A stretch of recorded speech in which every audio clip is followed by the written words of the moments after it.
If you want to learn how to paint Elsa's eyes from Frozen 2 and you find it difficult to get some realism and lightness in your eye painting, this realistic watercolor portrait do's and don'ts is going to help you pinpoint what you might need to do differently. For the third time, my son Andy will be joining me to demonstrate Elsa's eye painting from his beginner point of view, and I will paint a more realistic version of it to illustrate what I do differently as a more seasoned artist, specifically when it comes to watercolor eye painting. Hi, I'm Françoise. I'm a watercolor and mixed media artist, and I'm passionate about teaching art. Let's get started. For context, Andy has very little watercolor experience, and I only gave him my supplies, a reference photo, and the sketch, so he's starting pretty much from scratch here. Andy, what's our first don't? Don't start with dark tones. That's valid for everything in watercolor, watercolor landscape, watercolor portrait. Instead, you want to start with light colors and gradually go darker. Andy started with black right away to shape the eye clearly, the pupil and the eyelashes being very obvious in Elsa's eyes. The problem here is, first of all, if you make a mistake, starting with black on white paper like this is risky. It will be visible and hard to conceal. And secondly, because the black you're using might come off easily when you wet it again, it could spoil your skin tone when you're ready to paint skin. Instead, start light, like I did here with the skin. Up until I had the blue iris painted, I did not try and use darker tones. It's better to get a solid base for your eye painting first, with all main elements placed and painted, and then add to it with a darker tone. A quick announcement before the next don't. I have an eye painting Skillshare class that I'll link in the description if you need more guidance in watercolor portrait painting that looks realistic. In it, you will learn to paint smooth skin with watercolor, and then we will paint a realistic eye using only 2 colors to make it much easier and focus on the techniques. Here's our next don't. Don't always use black alone. So there's something with black in watercolor and even drawing in general that has some people say it shouldn't be used alone for a bunch of reasons. Others will disagree, and I guess it's a matter of personal preference, so I'm not going to take sides here. Now the way I see it, for this eye painting in particular, because Elsa looks pretty realistic for a cartoony character, if the goal is to make the art realistic too, then I think it's a good idea to mix black to a little bit of another color of the painting, just so it blends in better into the painting, so it looks like it belongs a bit more. I use this technique a lot in my art to tie a color to another and create subtle harmony between all the different colors in the painting.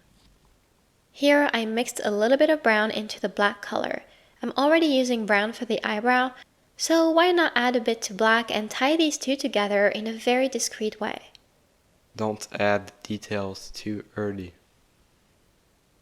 Andy started adding the eyelashes very early on, which makes sense for him since he started with the dark makeup and eyelash part that surround the eyes. The problem is it will be harder to take care of the skin without messing up the dark parts, because now you have a bunch of tiny spaces to fill between the eyelashes. That's why instead it's much better, much more convenient to paint the skin and big detail first, and then to add the tiny details on top. This way there's already a base beneath those details and no blank paper to take care of.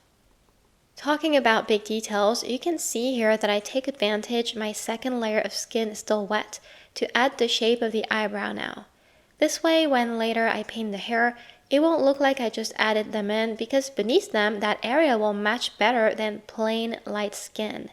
And it's also helpful because now I see the placement of the eyebrow.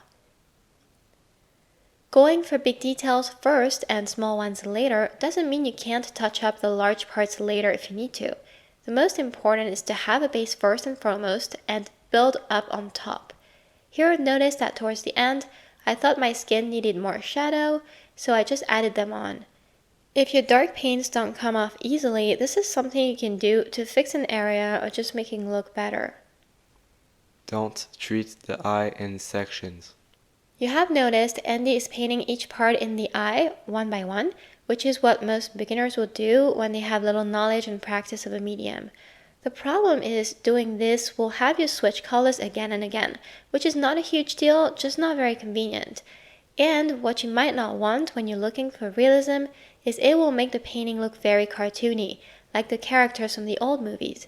And again, in recent movies like Frozen, characters like Elsa look more realistic. What happens when you treat the eye in sections is each part will look separate from each other, and in the way Andy is doing it, each part ends in a strong line and that reinforces the cartoony looks. This is why what I do to make my paintings and portraits so realistic is to treat each piece of art as a whole. To do this, you want to use the layering technique, which means we paint one layer, let it dry, paint another layer, let it dry, and so on, and the portrait builds itself up with each layer and then you finish with the details. A powerful thing to do is to combine the layering technique with going from light to dark, exactly like what I'm doing here with the skin. I started very light with a lot of water in the paint and painted all the skin. Then I remixed my paint with less water and I kept adding to the skin to make it darker and darker, only in those places that are darker on the photo. Around the eye, usually it's right where the eyelids are. Below the eyebrow and in the cheekbone area, it's always lighter since the bone beneath it comes forward. This is general observation. Observe your photo to spot the darker parts. After drying the skin tone layer and painting the white of the eye, I came with a second layer of skin and kept refining the shadows. I do this until I'm satisfied with my painting, and then I move on to more detail. Even with more detailed parts of the eye I took care of much later, like the black area around the iris. I blend this into the pupil with a clean and slightly wet paintbrush so it looks like it belongs. And notice it's easier to do it this way than if I had started with black and was trying to blend it into fresh blue paint.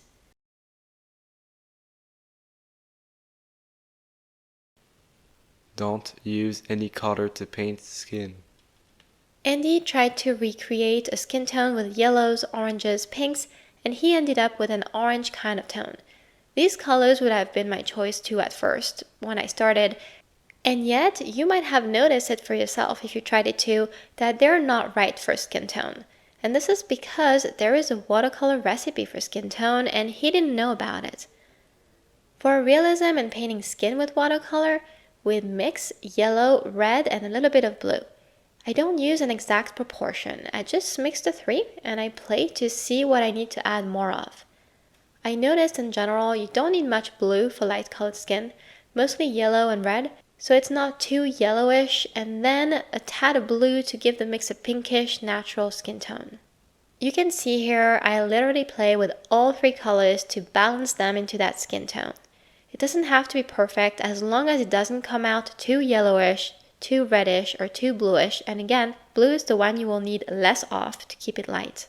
Don't leave the white completely white. Andy chose to leave the white of the eye completely white.